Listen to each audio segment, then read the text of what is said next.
Good morning all students. आज हम आपकी 10th क्लास की एनसीईआरटी बुक से चैप्टर नंबर 3 पढ़ेंगे जिसका नेम है पॉलिनोमिनल्स। जैसा हमने 8th क्लास में भी पढ़ा था।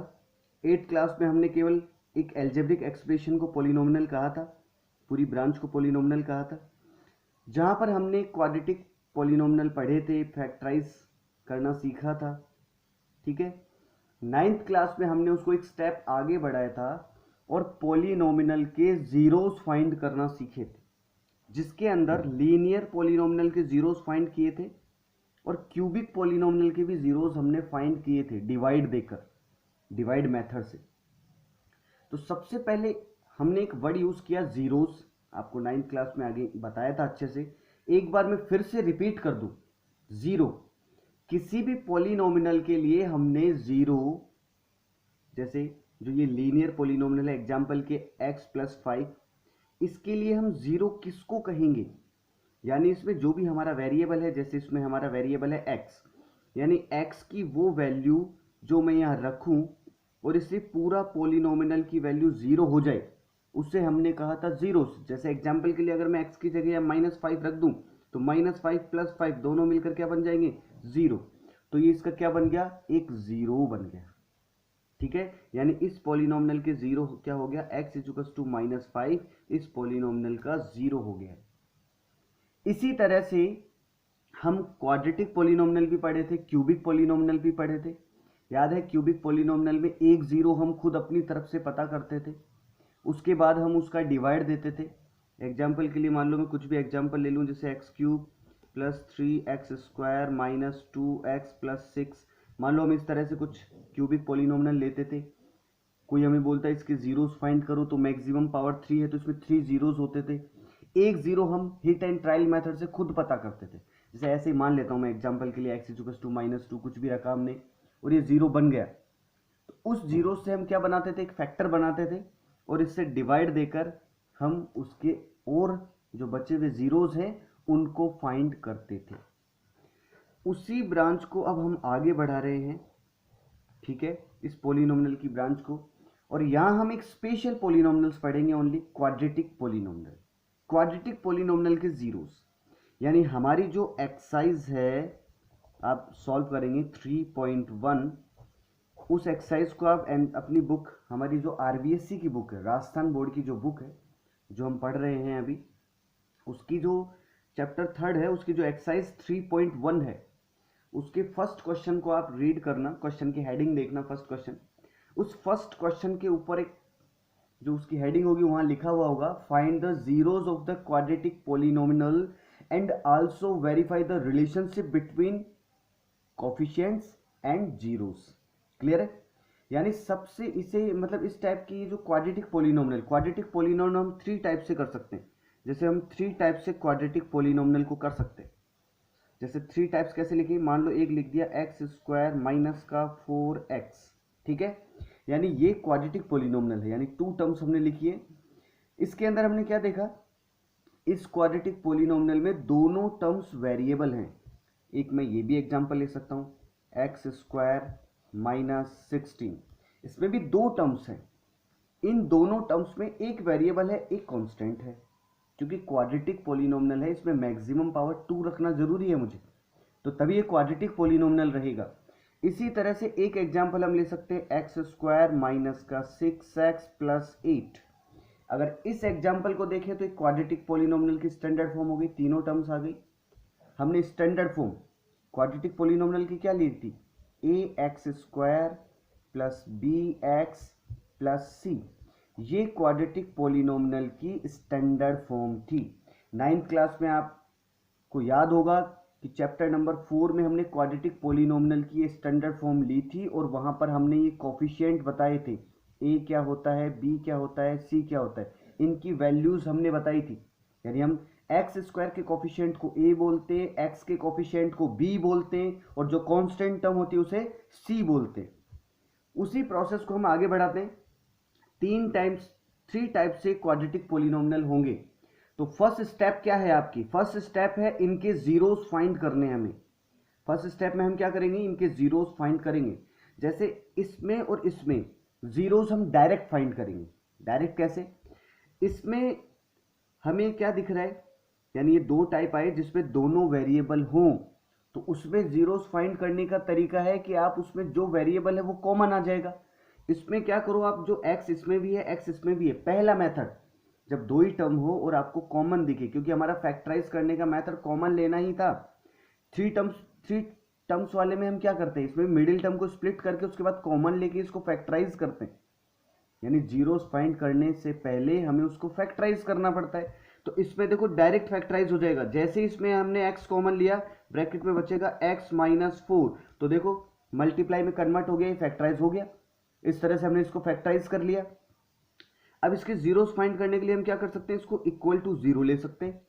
अब इसको सेपरेटली जीरो लेंगे, एक लेंगे x इक्वल्स टू जीरो, एक लेंगे x minus 4 equals to zero. तो x इक्वल्स टू जीरो तो x इक्वल्स टू जीरो ही रहेगा, लेकिन x इक्वल्स टू यहाँ क्या हो जाएगा 4। तो इसके दो जीरोस निकल गए, एक जीरो और एक 4, क्योंकि एक क्वाड्रेटिक पॉलिनोमियल है तो इसके मैक्सिमम 2 जीरोस है, तो दो जीरोस निकल गए, एक जीरो और एक 4। अभी मैं इन दोनों जीरोस को एक नेम दे रहा हूं, एल्फा। कैसे भी दे सकते हो, इसको एल्फा दे सकते हो, इसको एल्फा दे सकते हो, किसी को भी दे सकते हो। इसके जीरोस को मैं नेम दे रहा हूं एल्फा। फर्स्ट जीरो को नेम दे दिया एल्फा और सेकंड जीरो को नेम दे दिया बीटा, यानी एल्फा इक्वल्स टू जीरो इसका एक जीरो है, बीटा इक्वल्स टू 4 इसका दूसरा जीरो है। अब आपके मन में आएगा कि ये मैंने अल्फा बीटा इनका नेम क्यों दिया है, इसका रीजन अभी थोड़ी देर बाद में बताऊंगा मैं। पहले इसके भी जीरोस फाइंड करते हैं। इसको ध्यान से देखना, इसमें भी वही दो टर्म्स है। इन दो टर्म्स में हमने क्या देखा, एक तो है वेरिएबल लेकिन दूसरी है कांस्टेंट। जब वेरिएबल और कांस्टेंट आ जाती है तो हमने ए स्क्वायर माइनस बी स्क्वायर, ये आइडेंटिटी पढ़ी थी 9th क्लास में, 8th क्लास में पढ़ी थी, ए स्क्वायर माइनस बी स्क्वायर। इस आइडेंटिटी को यूज करते हुए क्या हम इसे फैक्टराइज कर सकते हैं क्या? तो हमें ये आइडेंटिटी यूज करते हुए इसे फैक्टराइज करना है। एग्जाम्पल के लिए इसको एक्स स्क्वायर माइनस 4 का स्क्वायर लिख दें, ए स्क्वायर माइनस बी स्क्वायर हो गया। तो इसमें एक बार एक्स प्लस 4 और एक बार एक्स माइनस 4 इस तरह से लिख लिया, तो ये फैक्टराइज हो गया। जैसे ही फैक्टराइज हो जाता है तो जीरोस फाइंड करना इजी हो जाता है। हम उसके दोनों को इक्वल टू जीरो लेके उसे फाइंड कर सकते हैं। सेपरेटली जीरो लेंगे, x plus 4 equals to zero and x minus 4 equals to zero. यहां से x की वैल्यू अगर हम उधर ट्रांसफर करें तो -4 और इधर से x की इक्वल्स टू 4। अगेन इन दोनों को मैं नेम दे रहा हूं। पहले जीरो को मैं बोल रहा हूं अल्फा इक्वल्स टू -4 और बीटा इक्वल्स टू 4। इस तरह से आपको इसको दो स्टेप में इस क्वेश्चन को करना है। पहली स्टेप होगी find the zeros of the quadratic polynomial. तो मैं फर्स्ट स्टेप कर रहा हूं अभी, जीरोस फाइंड करना। तो पहली टाइप में जीरोस फाइंड करना आ गया, आपको सीधा कॉमन लेना है। दूसरी टाइप में हमने क्या किया कि हमारी एक आइडेंटिटी बन जाएगी ए स्क्वायर माइनस बी स्क्वायर, उसे यूज करते हुए इसको करना है। अब थर्ड टाइप देखते हैं। थर्ड टाइप हमने 8th क्लास से सीखी है, 9th क्लास में हमने दोबारा इसे रिपीट किया था। थर्ड टाइप में हम क्या करते हैं कि मिडिल टर्म को स्प्लिट करते हैं। ये आपको अच्छे से आना चाहिए, 8th और 9th में हमने ध्यान से पढ़ा है। फिर भी एक बार वापस देख ले इसकी टाइप क्या थी। पहले इन दोनों नंबर का हम प्रोडक्ट करते हैं, इन दोनों को मल्टीप्लाई करते हैं, फिर मिडिल टर्म को इस तरीके से स्प्लिट करते हैं कि ऐड या सब्ट्रैक्ट करने पर ये मिडिल नंबर तो वही रहे लेकिन उसको प्रोडक्ट करने पर ये इन दोनों के प्रोडक्ट के इक्वल आ जाए। ये हमने प्रोसेस की थी, 8th में भी की थी, 9th में भी की थी। मैं ये मानते हुए चलता हूँ कि आपको ये फैक्टराइज अच्छे से आता होगा, क्योंकि हम इसके जीरोस फाइंड कर रहे हैं तो वही हम इसके फैक्टर कर देते हैं। इसके हो गए एक्स स्क्वायर माइनस का 4x माइनस का 2x प्लस का 8। ये देखिए इसमें फर्स्ट और थर्ड टर्म तो बिल्कुल एज इट इज रहती है, बस मिडिल टर्म को स्प्लिट करके लिखना होता है। स्प्लिट मतलब उसे 2 पार्ट में डिवाइड कर देते हैं। ऐसा क्यों करते हैं? ताकि हम 2 के पेयर बना सकें और उसे कॉमन लेकर फैक्टराइज कर सके। तो अगर इन दोनों को अगर हम वापस ऐड करते हैं तो माइनस का 4x माइनस का 2x माइनस का 6x, अगेन वही क्वेश्चन है, यानी उसी क्वेश्चन को हमने स्प्लिट करके लिखा है, इसको चेंज नहीं किया है हमने, केवल उसको स्प्लिट करके लिखा है कंडीशन के थ्रू। वो कंडीशन क्या है कि इन दोनों का मल्टीप्लाई करने पर देखो 8x स्क्वायर आना चाहिए, वो आ रहा है। अब दो के पेयर बनाते हैं, इन दोनों का पेयर बनाए, इन दोनों का पेयर बनाए, इन दोनों के पेयर में x कॉमन आ रहा है। जैसे ही x कॉमन लिया इसमें बचा x माइनस 4।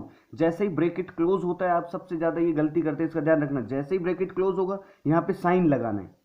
यहाँ पे वही साइन लगाएंगे जो यहाँ हमें साइन मिलेगा, यहाँ मिला माइनस तो यहाँ पे हमने लगाया माइनस। अब इन दोनों में कॉमन लिया तो कॉमन आ रहा है 2। जैसे ही 2 कॉमन लिया तो ब्रैकेट, अब ब्रैकेट में यहाँ तो बचेगा x, लेकिन बाहर जब माइनस लगा होता है तो अंदर के साइन चेंज करता है, यहाँ प्लस है लेकिन ये बाहर वाला इसको क्या कर देगा, माइनस। अब 2 का इसमें डिवाइड दिया तो क्या बचा 4, तो ये आ गया x माइनस 4। ये हमेशा ध्यान रखना ये दोनों सेम आएंगे, x minus 4 x minus 4, again x minus 4 को हम कॉमन लेंगे तो क्या बचा x minus 2। Again zeros find करने के लिए हमने क्या कहा था, इसको इक्वल टू रख लेंगे 0, दोनों को सेपरेट लेंगे, x माइनस 4 को अगर 0 लेंगे एंड x माइनस 2 को 0 लेते तो x इजुकस टू आ गया 4 और x इजुकस टू आ गया 2। किसी को भी अल्फा बोल सकते हो, किसी को भी बीटा बोल सकते हो, इसका कोई रूल नहीं है, कैसे भी दे सकते हो।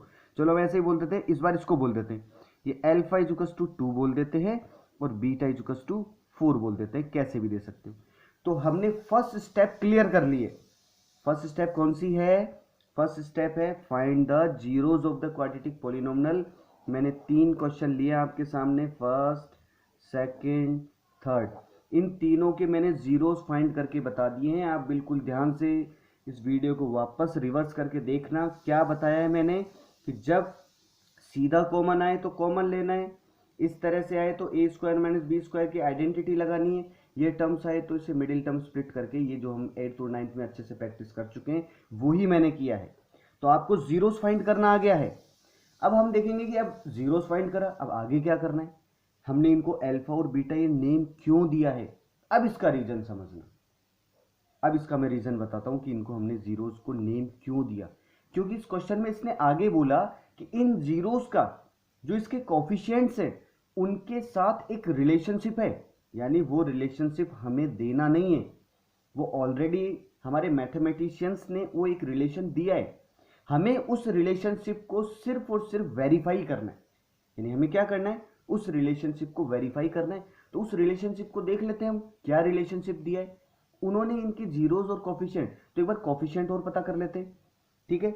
यानी इसके जीरोस तो हो गए अल्फा बीटा, इसके कोफिशिएंट को हम हमेशा बताते हैं ए से, कोफिशिएंट को ए बोलते हैं। ए होता है जो एक्स स्क्वायर के साथ होता है, तो यहाँ ए क्या है 1, क्योंकि एक्स स्क्वायर के साथ कुछ नहीं है। बी हम बोलते हैं जो एक्स के साथ होता है, एक्स के साथ यहाँ कौन है माइनस का 4। सी होता है जो कांस्टेंट, अब इसमें कांस्टेंट तो तीसरी टर्म तो है ही नहीं, तो यहां पर सी क्या हो गया 0। ये इसके क्या हो गए कोफिशिएंट्स हो गए। ऐसे इसके कोफिशिएंट बताओ, इसका ए कितना हो गया, इसके साथ एक्स स्क्वायर के साथ कुछ भी नहीं है तो 1। बी इस बार एक्स की टर्म नहीं है, बी नहीं है, तो क्या हो गया 0। सी कांस्टेंट टर्म है इस बार -16, तो ये एबीसी हो गया। ऐसे इसके एबीसी बताओ, इसका ए एक्स स्क्वायर के साथ कौन है ए 1, इसका बी कौन है -6 एक्स के साथ, इसमें तीनों टर्म है, सी कितना है प्लस का 8, ये इसके एबीसी हो गए। यानी ये तो इसके जीरोस हैं और ये इसके कोफिशिएंट्स हैं, इन दोनों के बिटवीन एक रिलेशन गिवन है। वो रिलेशन क्या है वो बताता हूं, वो 2 टाइप से वो relation, alpha plus beta equals to minus का बी अपॉन ए। ध्यान से समझना, ये मैंने मैथमेटिक्स में सिंबल्स की फॉर्म में लिख दिया है। इसको अगर आप वर्ड्स में रीड करें तो ये क्या थे, जीरोस थे, प्लस का साइन मतलब सम, तो उसको अगर आप रीड करो तो क्या निकल के आएगा, sum of zeros is equal to minus का coefficient of X upon coefficient of X square. ये वर्ड्स के अंदर हो गया, यानी ये रिलेशनशिप ऑलरेडी गिवन है, हमें तो इसको वेरीफाई करना है, चेक करना है क्या ये सही है क्या। चेक करके देखें, चेक करते हैं। यहां पर बताओ इसका अल्फा कितना निकला 0, प्लस इसका बीटा कितना निकला 4, और इधर माइनस, और बी कितना निकला इसका माइनस का 4 था इसका बी, तो ये माइनस पहले से है, ये माइनस का 4 और ए निकला 1। 0 में 4 ऐड किया तो 4, और इधर माइनस का किया तो माइनस माइनस प्लस 4, दोनों इक्वल आ गए, इसका मतलब वेरीफाई हो गया। ऐसा इसमें वेरीफाई करते हैं, देखते हैं इसमें सही है क्या।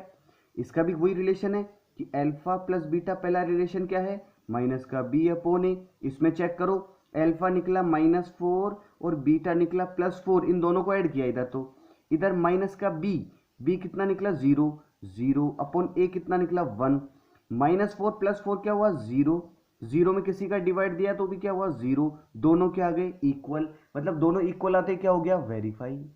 सिर्फ हमें वेरीफाई करना है, ऐसा ही वेरीफाई इसमें भी कर देते हैं। इसका भी फर्स्ट रिलेशनशिप क्या है, alpha plus beta equals to minus का बी अपॉन ए। इसका 0 क्या निकला, इसका अल्फा पहला 2 और बीटा 4, इन दोनों को ऐड किया, माइनस का b, अब b इसका निकला था 6, तो माइनस, ठीक है, तो माइनस का 6 अपॉन a 1, इधर 2 और 4 कितना हो गया 6, और इधर माइनस माइनस प्लस का 6, दोनों क्या आ गए इक्वल। तो पहला रिलेशनशिप वेरीफाई हो गया है। पहला रिलेशनशिप क्या था, alpha plus beta equals to minus का b अपॉन a। इसका दूसरा जो रिलेशन है वो है alpha beta equals to c upon a, ठीक है। अल्फा बीटा का मतलब हो गया प्रोडक्ट, यानी इन दोनों का जो प्रोडक्ट है वो क्या हो गया c अपॉन a। इसको चेक करते हैं, इसका अल्फा कितना है, इसका अल्फा निकला था हमारा 0 मल्टीप्लाई 4, इधर c कितना निकला था 0 अपॉन डिवाइड दिया 1, तो इधर भी क्या आया 0 इज इक्वल टू 0, ये भी क्या हो गया वेरीफाई। यानी इसका दूसरा रिलेशन क्या निकल गया, इसका एक निकल गया अल्फा प्लस बीटा और एक निकल गया अल्फा बीटा, दोनों इक्वल आ गए हैं। हमें इस तरह से इसे दो स्टेप में इस क्वेश्चन को करना है। पहला है find the zeros of the quadratic polynomial, पहले जीरोस फाइंड करने हैं, उसके बाद इन दोनों के बिटवीन एक रिलेशनशिप है, जिस रिलेशनशिप को हमें क्या करना है वेरीफाई करना। ये हमारे क्वेश्चंस हैं।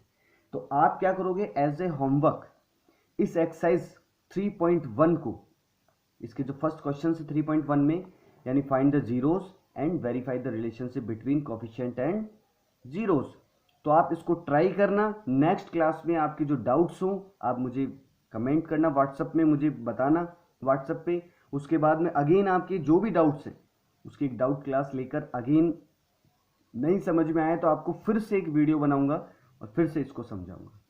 Thank you all classes.